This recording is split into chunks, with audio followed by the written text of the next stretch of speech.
എല്ലാവർക്കും നമസ്കാരം. എന്തൊക്കെയുണ്ട് വിശേഷം? എല്ലാവരും സുഖമായിരിക്കണം. ഞാനൊരു കൊച്ചു കഥ കേട്ടേ, അപ്പോൾ അതെനിക്ക് ഭയങ്കര ഇഷ്ടമായി. ഒരു മോട്ടിവേഷനും കൂടിയാണ്. അപ്പോൾ നമുക്കതൊന്ന് കേട്ടുകൊണ്ട് വന്നാലോ? ഒരിക്കൽ വന്യജീവികൾ ചേർന്ന് ഒരു സ്കൂൾ തുടങ്ങാൻ തീരുമാനിച്ചു കേട്ടോ. വിദ്യാർത്ഥികളായി പക്ഷി, മത്സ്യം, അണ്ണാൻ, നായ, മുയൽ, മറവി രോഗമുള്ള അരണ എന്നിവരാണ് ഉള്ളത് കേട്ടോ. സമ്പൂർണ്ണ ശിക്ഷണമാണ് പാഠപദ്ധതി. പറക്കലുണ്ട്, നീന്തലുണ്ട്, മരം കയറലുണ്ട്, മാളങ്ങൾ ഉണ്ടാക്കൽ എന്നിവയെല്ലാം സിലബസിലുണ്ട് കേട്ടോ. എല്ലാ വിഷയങ്ങളിലും എല്ലാവരും പരിശീലനം നേടണമെന്ന് നിർബന്ധമാണ്.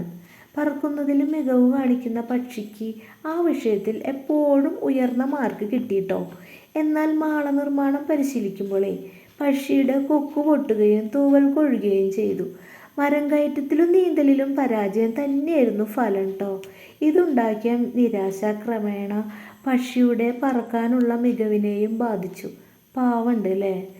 അണ്ണാനാണെങ്കിലേ മരം കയറ്റത്തിൽ മുന്നേറിയപ്പോൾ നീന്തലിൽ തോറ്റുകൊണ്ടേയിരുന്നു. എന്താ ചെയ്യാല്ലേ? കഷ്ടം. മത്സ്യം നീന്തലിൽ ഉന്നത നിലവാരം പുലർത്തി. പക്ഷേ വെള്ളത്തിൽ നിന്നും പുറത്തേക്ക് വരാൻ കഴിയാത്തതുകൊണ്ടേ മറ്റെല്ലാ വിഷയത്തിലും തോറ്റുന്നേ.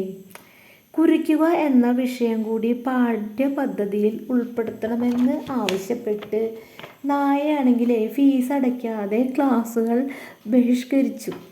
മുയൽ മാളങ്ങൾ ഉണ്ടാക്കുന്നതിൽ മികവ് പുലർത്തിയെങ്കിലേ മരം കയറ്റത്തിൽ പരാജയപ്പെട്ടു കേട്ടോ. മാത്രമല്ല മരം കയറുന്നതിനിടയ്ക്ക് തലയ്ക്ക് പരിക്കേറ്റതിനാലേ മാളം ഉണ്ടാക്കലിലും അവൻ്റെ പ്രകടനം മോശമായി. എല്ലാ വിഷയങ്ങളിലും ശരാശരി പ്രകടനം കാഴ്ചവെച്ച അരണ അങ്ങനെ ക്ലാസ്സിൽ ഒന്നാമതായിട്ടോ. ഈ കഥയിലെ ഗുണപാഠം ഇതാണ്: എല്ലാവർക്കും എല്ലാം ചെയ്യാൻ കഴിയണമെന്നില്ല കേട്ടോ. ഓരോരുത്തർക്കും അവരുടേതായ കഴിവിലും പരിമിതികളുണ്ട്. ജയിക്കാൻ തീരുമാനിച്ചാലുണ്ടല്ലോ ആ പരിമിതി പോലും മാറി നിൽക്കും എന്നോർമ്മിപ്പിക്കുകയാണ് ഈ കഥയിലൂടെ. അപ്പം എല്ലാവർക്കും ഞാൻ പറഞ്ഞ കഥ ഇഷ്ടമായോ? ഇഷ്ടമായെങ്കിൽ ലൈക്ക് ചെയ്യുക, ഷെയർ ചെയ്യുക, സബ്സ്ക്രൈബ് ചെയ്യുക, കമൻറ്റ് ഇടുക. അപ്പോൾ ഇനി നാളെ കാണാം. ബൈ.